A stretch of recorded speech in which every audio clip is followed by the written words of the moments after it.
Oke, selamat pagi, selamat siang, selamat sore, selamat malam.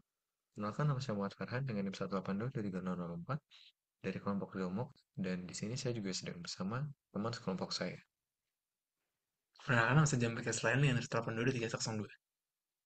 Oke, jadi lanjut saja kita akan eh, melihat-lihat dan membahas laporan ujian tengah semester kami di mata kuliah pengembangan aplikasi web dan mobile gitu. Pertama, di bab pertama, terus saja sebelum kita bikin aplikasinya atau bikin versi webnya, kita tentu saja harus menganalisis nih kebutuhan apa dan merancang dan gimana cara kami merancang sistemnya supaya nanti website yang kami buat itu bisa tepat sasaran. Pertama ada kebutuhan fungsional, kami metain ini jadi 5 kebutuhan fungsional aja. Pertama, kami kebutuhan fungsionalnya terdiri atas seperti biasa bisa verifikasi penggunanya dengan apa? Dengan login ataupun bahkan dengan register. Sama kami juga kalau bisa masuk tentunya kita juga harus bisa keluar dong. Kita juga nyediain eh, fungsional berupa logout gitu. Terus yang kedua ada perangkat lunak harus mampu atau bisa untuk menyediakan materi yang dibutuhkan untuk pembelajaran karena memang sudah dari tujuannya adalah kita membuat suatu virtual lab seperti itu. Yang ketiga, perangkat harus bisa menjalankan suatu simulasi yang mana nantinya simulasi ini dibutuhkan untuk pembelajaran gunanya buat apa? Sama seperti yang fungsional nomor 2, kami diperintahkan untuk membuat virtual lab yang mana virtual lab ini tujuannya untuk secara umum memberikan visual dari materi-materi yang nampaknya sangat susah ataupun bahkan cenderung sulit apabila diajarkan hanya dengan menggunakan teori seperti itu. Yang keempat ada perangkat lunak dapat memfasilitasi proses penilaian. Proses penilaiannya di sini nanti kami akan memberikan sebuah progress bar yang berisi terbatas hanya iya atau tidak. Iya itu maksudnya bisa menyelesaikan materi yang dimaksud atau tidak. Ia belum menyelesaikan simulasi dan paham materi apa yang dimaksud seperti itu. Kemudian untuk kebutuhan non fungsionalnya ini bersifat kualitatif. Yang mana maksud kualitatif ini hanya eh, mengakomodasi dari yang non fungsional alias dari aspek non teknis dari sistemnya yaitu ada availability, ergonomi, response time sama security dan juga portability yang bisa dibaca lebih lanjut gitu detailnya. Kemudian kami juga melakukan perancangan antarmuka dan pengalaman pengguna di mana dari aspek fungsional dan non fungsional tersebut kami memetakannya menjadi eh, halaman-halaman yang sekiranya berkesinambungan untuk bisa membangun tujuan kita yang sudah ada di awal dirumuskan seperti itu. Ada halaman autentikasi, ada dashboard, terus itu ada halaman materi, ada halaman simulasi, dan juga ada halaman umpan balik. Kemudian kami juga menetapkan bukan beberapa alur, kami menetapkan alur utama dari aplikasi tersebut. Dari 1 sampai 8, silahkan nanti apabila ada waktu dan berkenan, silahkan untuk dibaca sendiri. Kemudian ada standar kualitas untuk sistem desainnya. Yang pertama ada desain yang responsif. Kami menggunakan fluid grid berupa Flexbox seperti itu. Dan supaya nantinya apa? Dan kami juga menggunakan media query yang supaya nanti ketika nantinya itu dibuka di mobile ataupun dibuka di website seperti di laptop, tampilannya akan tetap rapih, akan tetap bagus seperti itu. Kemudian untuk palet warna dan tipografi, kami menyandingkan antara tema dark mode dan juga light mode dengan dark mode-nya menggunakan warna biru malam yang gelap dan dipadukan dengan warna hijau, aksen hijau dan abu-abu kebiruan yang kemudian dipadukan dengan secara kontras dengan light mode-nya. Light mode-nya itu palet warnanya bergeser untuk mendapatkan tampilan yang bersih dan juga terlihat lebih energik gitu. Dengan warna yang terang juga, ini nanti hex code-nya bisa dilihat sendiri. Kemudian dipadukan dengan permukaan yang putih bersih seperti itu. Kemudian selanjutnya kami juga membuat UML-nya atau model perangkat lunaknya. Kami membuat use case diagram seperti ini dan kemudian kami juga membuat activity diagram seperti ini. Di mana di use case diagram kami mencoba dari melihat sisi mahasiswanya untuk bisa melihat eh, untuk bisa melihat bagaimana nanti cara mereka menggunakan aplikasinya, apakah ada yang sifatnya mandatory ataupun bisa opsional seperti itu. Kemudian untuk activity diagram ini seperti diagram alir pada umumnya, dan selanjutnya akan dilanjutkan oleh teman saya. Baik. Oke, selanjutnya saya akan melanjutkan proses implementasi dari website yang telah kami buat ini. Yang pertama ada fondasi backend dan basis data. Di sini kami menggunakan framework Node.js. Setelah itu struktur database kami menggunakan MongoDB karena pada nantinya database ini akan di-deploy atau di-hosting di MongoDB Atlas, di mana itu solusi untuk mendeploy database secara gratis. Lalu selanjutnya di sini ada NPM juga, Node Package Manager. Ini sesuai dengan Node.js. Dia bawaan dari Node.js sendiri. Lalu ada Express.js, RESTful API, terus tadi MongoDB, terus Mongoose di sini untuk objek data modeling. Di sini ini Mongoose ini yang digunakan untuk menjembatani antara database dan backend itu sendiri atau si Express tadi. Lalu di selanjutnya di sini ada skema. Skemanya di sini ada terdapat tipe data eh, untuk mendefinisikan tipe data yang valid untuk setiap field. Selanjutnya ada validasi untuk menegakkan aturan bisnis yang secara otomatis akan ditangani oleh Mongoose tadi. Lalu nilai default untuk memberikan nilai default. Lalu relasi untuk mendefinisikan hubungan antar collection.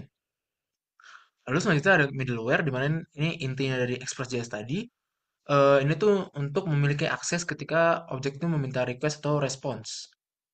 Selanjutnya di sini ada CORS atau Cross Origin Resource Sharing.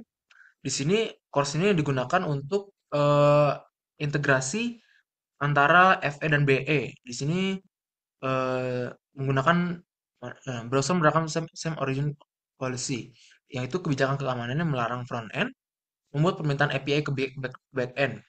Middleware CORS menyelesaikan masalah ini dengan cara menambahkan header HTTP yang sesuai ke respon server. Selanjutnya ada implementasi sistem autentikasi. Di sini autentikasi menggunakan JWT atau JSON Web Token. Pola ini dipilih karena tidak membebani server untuk menyimpan data sesi yang harus memenuhi kriteria stateless atau mandiri. Selanjutnya, di sini ada pembangunan menggunakan front end. Nah, front end di sini menggunakan framework React dan juga Vite. React sendiri kami mengambil library-nya karena pendekatan berbasis komponen ini. Nah, React ini mungkin kami membangun UI yang kompleks dengan memecahnya menjadi komponen-komponen modular, independen dan dapat digunakan kembali. Lalu terdapat Fight atau build tool. Ini diinisiasi dengan alasan utama pemilihan adalah kecepatan deployment server. Nah, di sini Fight ini nanti bakal menyambungkan deployment-nya dengan nanti saat kita menghosting melalui Vercel. Selanjutnya di sini ada integrasinya. Integrasi di sini pertama mendeploy FE di Vercel, lalu menghubungkan dengan backend yang juga deploy di Vercel. Eh, Terus database di deploy di MongoDB Atlas. Bentar, mungkin bisa bisa langsung kasih tunjuk di Vercelnya.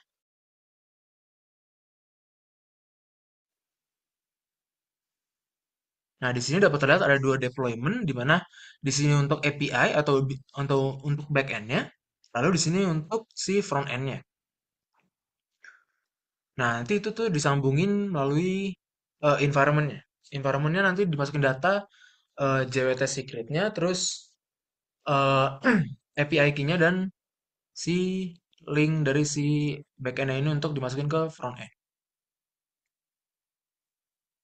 Lalu selanjutnya ini terdapat eh, detail jadwal atau implementasi dari si web ini.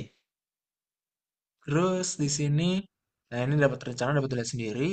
Lalu di sini untuk biaya karena kami eh, masih pemula atau mencoba-coba, di sini kami menggunakan semua sumber daya yang gratis. Terdapat desain UI UX menggunakan Figma, front end menggunakan Vercel, back end juga menggunakan Vercel, lalu database menggunakan MongoDB Atlas yang semua memiliki taraf biaya gratis. Selanjutnya di sini kalau misalkan eh, terdapat peningkatan traffic dari webnya sehingga memungkinkan kita untuk upgrade dari penggunaan software-softwarenya. Di sini bisa menggunakan Figma Professional Plan untuk desainnya, lalu ada Vercel Pro Plan untuk deploy kedua front end dan back end, lalu database tetap bisa menggunakan MongoDB Atlas karena bersifat gratis dan bisa sampai kapanpun. Lalu di sini kita lanjut ke bab 3 yaitu hasil akhir dan evaluasi. Oke, di sini kita sudah dapat melihat website yang telah dideploy bernama UX Virtual Lab dapat diakses di zomox.versal.app. Mungkin kita langsung coba register saja. Mungkin namanya di sini misalkan Farhan Johan. Lalu emailnya kita kasih coba 182.23.004 at std.stay.itb.ac.id. Di sini passwordnya kita coba Farhan123, confirm,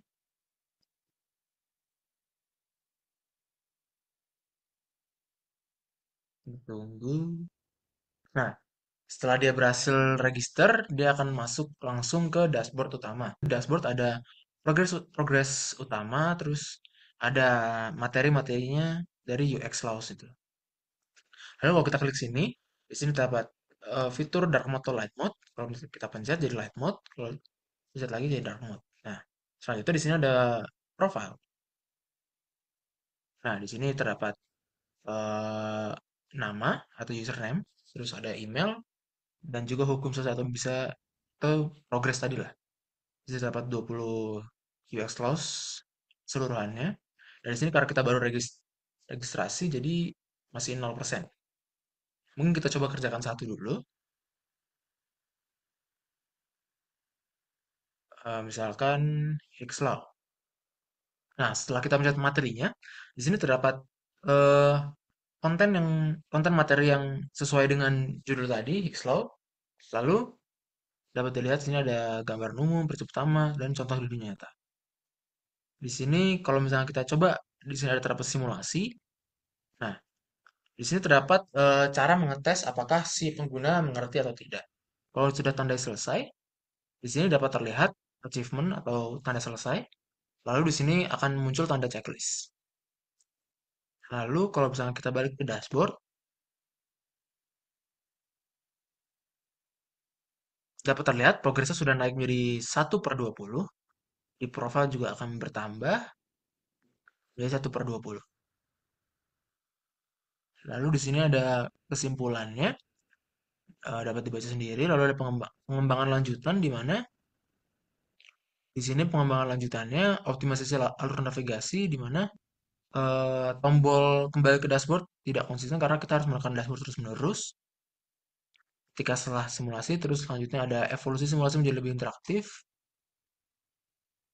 Hmm, di sini simulasi karena tadi berupa kayak semacam pertanyaan atau tes kecil-kecilan saja, jadi kurang interaktif. Lalu di sini ada gamifikasi pembelajaran, di mana elemen gamifikasi untuk meningkatkan motivasi belajar. Ini biasanya untuk meningkatkan motivasi aja kayak buat pengalaman, eh, adanya pencapaian atau progres dari selesai apa simulasi tadi, kayak dapat XP atau experience point atau adanya leaderboard.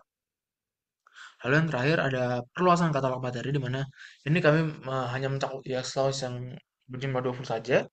Mungkin bisa ditambahkan dengan hukum-hukum atau teori-teori lain dari si UX ini. Sekian dari penjelasan laporan UTS ini. Terima kasih dan selamat pagi, siang, atau sore.